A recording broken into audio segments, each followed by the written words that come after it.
কনকনে ঠান্ডার মধ্যে বাবুকে নিয়ে আজকে আবার গিয়েছিলাম বাজারে ডক্টরের কাছে গ্যাস দেওয়ার জন্য। আমাদের ধারে কাছারে না কোনো বাড়িতে বা কোনো দোকান নেই যে যেখানে বসে বাবুকে গ্যাস দিতে পারবো। তাই আমাদের তিনমুখী বাজারেই গিয়েছিলাম।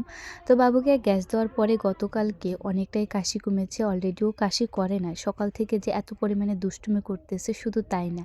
আমি ভয়েস ওভার করতেছি, এখানে এসেও দুষ্টুমি শুরু হয়ে গেছে। যখন অসুস্থ হয় এই পাক্কনটা একদমই চুপ করে যায়, কোনো দুষ্টুমি করে না, খেলাধুলা করে না।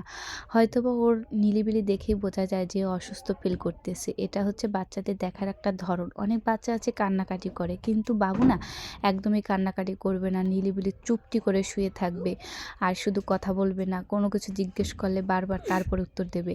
তো আমরা বাড়ি আসার পথে না আমাদের বাড়ির পাশে দেখতে পেলাম অনেকগুলো শুকনো কাঠ দিয়ে আগুন জ্বালানো হয়েছে। আজকে না আমাদের এখানে তাপমাত্রা প্রায় 9 ডিগ্রির কাছাকাছি চলে আসছে।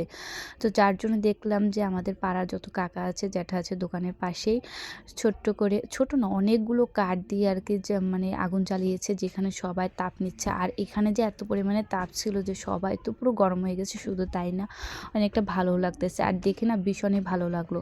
আপনাদের ওখানে তাপমাত্রা কত কমেন্টে জানাবেন। ধন্যবাদ।